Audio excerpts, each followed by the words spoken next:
Oi pessoal, tudo bem? Essa videoaula é uma continuação da videoaula anterior, que a gente apresentou 3 dos 4 conectivos que a gente vai usar como primitivos na lógica proposicional clássica. Essa videoaula é sobre um único conectivo, que é a implicação. Tá? A gente vai fazer uma videoaula só para implicação, porque ela implica demais com a nossa cabecinha. Então a gente vai esmiuçar um pouquinho mais, beleza? Vamos lá. Então, a implicação, ela é aquelas sentenças que a gente está acostumado a dizer: se alguma coisa acontece, então outra coisa, tá? Implicação ou condicional, tá? A gente usa a setinha, né, para representar graficamente, né, na nossa linguagem, que a gente vai ver na próxima videoaula. A gente vai ver as linguagens, direitinho, sintática da lógica proposicional, mas já adiantando, até porque essa é uma revisão, se A, então B, a gente vai colocar assim, né? A é o nosso antecedente e B é o consequente, tá? Então aqui A é o meu antecedente, B, meu consequente. Tá? Existem outras maneiras também que usam para antecedente e consequente, falam A como premissa, hipótese, e B como conclusão ou tese. Então, dependendo do livro, da fonte, podem chamar de uma forma diferente. Mas antecedente e consequente é bastante utilizado também. Tá? Então, aqui os exemplos, né? Se chove, então fico mal-humorado. Se Deus é brasileiro, então o Papa é baiano. Se chover canivete, então todos passam em lógica matemática. Essa é a frase mais ouvida em lógica matemática e depois em matemática discreta também. Tá?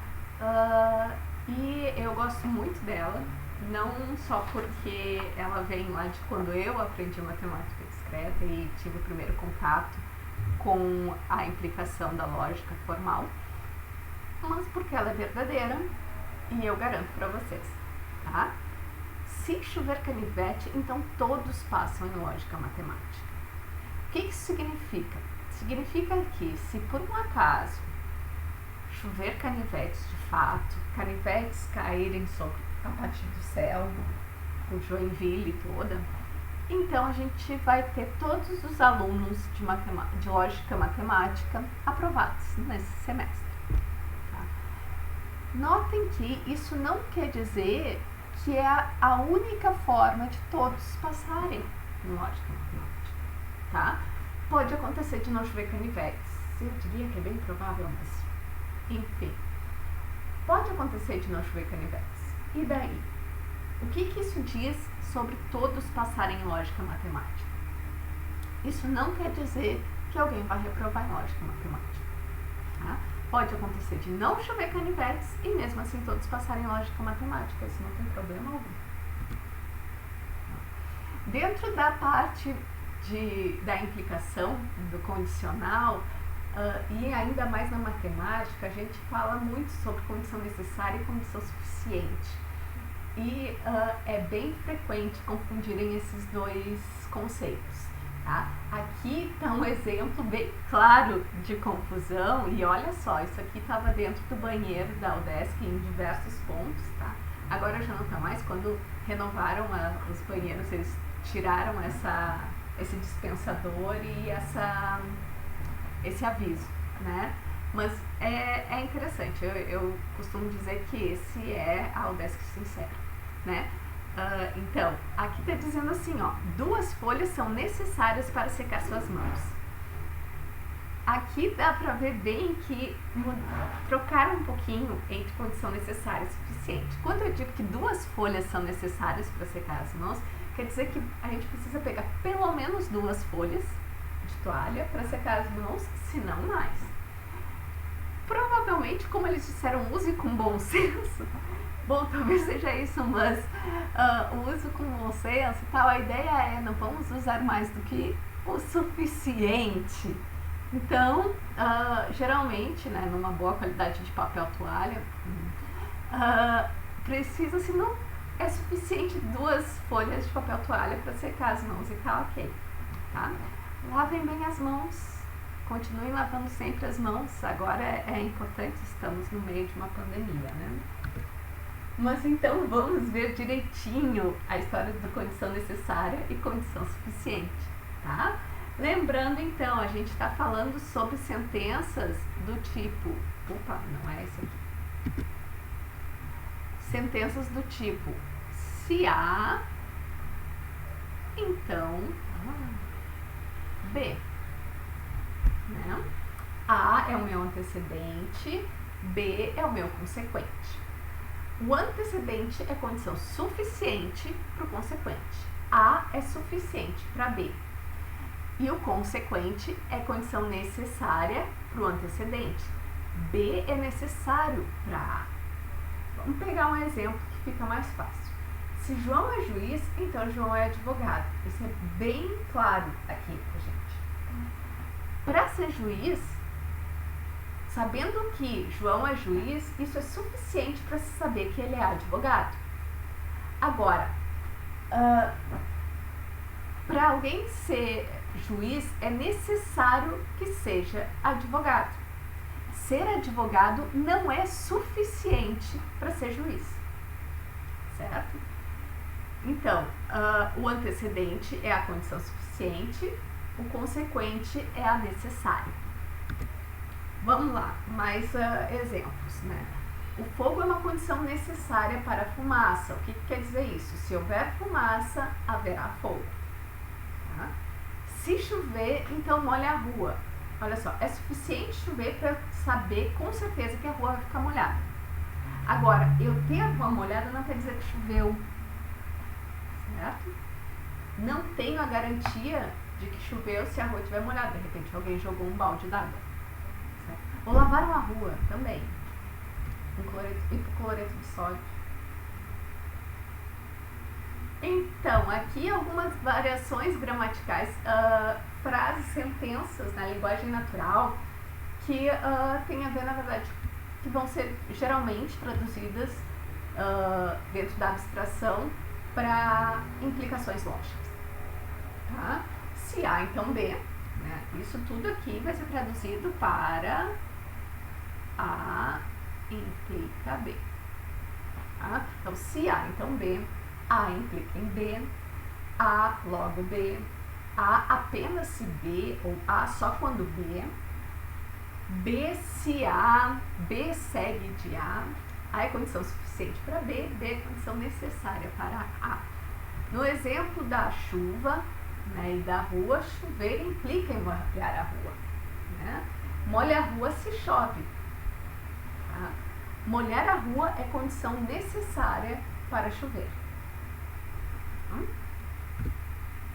Note o seguinte, na língua falada, esse se, então, dá uma ideia de causalidade. O que eu estou querendo dizer com isso? Geralmente, o antecedente parece indicar que aquilo que ocorreu no antecedente vai causar o consequente, certo? Se chove, então molha a rua. Né? O ato de chover causou a rua estar molhada. Isso na linguagem natural tem muito, né? E leva muito isso, mas na lógica não quer dizer que o antecedente dá a causa para o consequente. Olha só, a frase a seguir, essa frase aqui de exemplo, ela é logicamente válida, tá? Tá certinha, mas uma coisa, o antecedente não é causa do consequente. Se todos os pássaros podem voar, então Eduardo Jorge nunca foi presidente do Brasil. De fato, o Eduardo Jorge nunca foi presidente do Brasil. E isso não tem nenhuma causalidade, o fato de pinguins não voarem, por exemplo, não quer dizer, não foi a consequência do Eduardo Jorge nunca ter sido presidente do Brasil, tá? A causa disso são várias outras, ok? E não vamos mais falar sobre a presidência do Brasil, vamos continuar em lógica matemática que é muito menos desgastante. É verdade. Vamos falar sobre consequências dessa ideia de implicação, tá? Olha só, se a gente sabe que se está chovendo, então a rua está molhada, a gente consegue identificar algumas coisas, né? Ter algumas certezas, mas algumas outras nem por isso, apesar de parecer. Olha só, eu disser que se a rua está molhada, então está chovendo, ou se a rua está molhada, então choveu, isso não é verdade a partir da informação que se está chovendo, então a rua está molhada. Se eu sei que é verdade que se está chovendo, então a rua está molhada, eu não consigo concluir que se a rua está molhada, então está chovendo, até porque isso não necessariamente é verdade. Como eu disse, a rua pode ter sido molhada porque jogaram um balde d'água na rua, certo? Agora, uma coisa que a partir da verdade de se está chovendo, então a rua está molhada, a gente pode concluir com certeza se a rua não está molhada, então não está chovendo. Tá? Então, o que eu estou dizendo aqui? Aqui eu tenho se está chovendo, então a rua está molhada, certo? Isso não quer dizer que se a rua está molhada, então está chovendo. Não, isso não é verdade. Não necessariamente, né, nesse caso. Agora, a gente sabe que se a rua não está molhada, então não está chovendo. Isso com certeza a gente tem. Isso tem a ver com consequência lógica. Aqui mais ainda é equivalência lógica e a gente vai ver mais adiante na disciplina, tá? A gente vai provar de fato essa relação de se eu sei que se está chovendo, então a rua está molhada, eu também sei que se a rua não está molhada, então não está chovendo. Além disso, a gente tem outro conectivo que aparece bastante.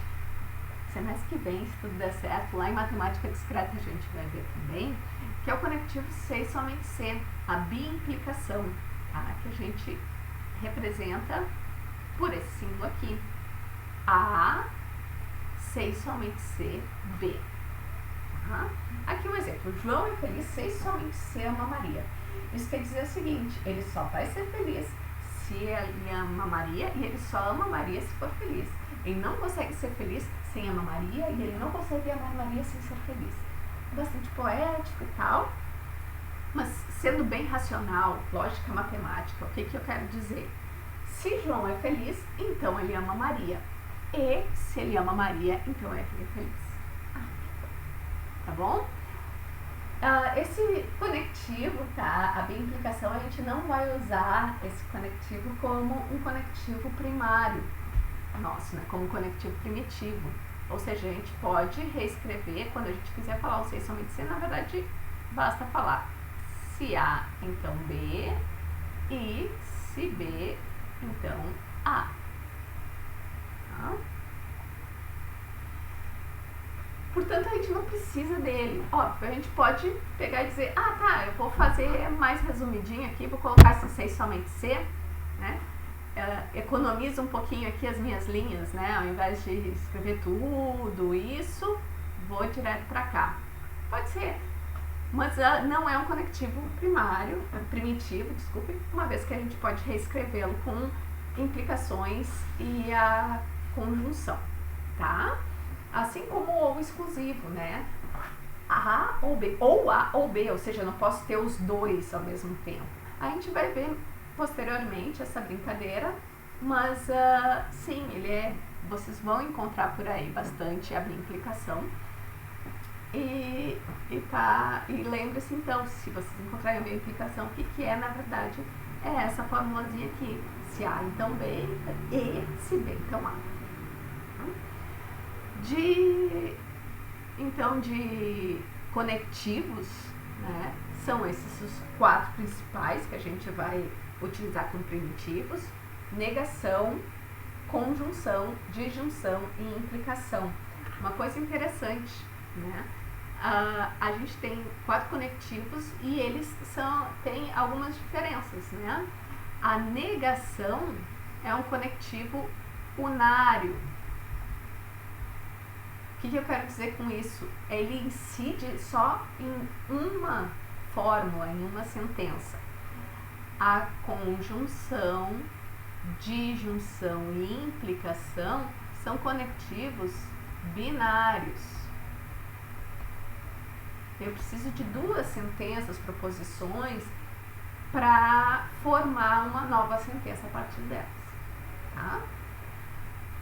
Então, a partir disso, a gente já sabe um pouquinho dessa linguagem e tal, agora a gente vai, para a próxima videoaula, formalizar direitinho, colocar a linguagem formal da lógica proposicional clássica. Tá? Então, o que a gente precisa de abstração? A gente vai para lá. Até lá, tchau, tchau.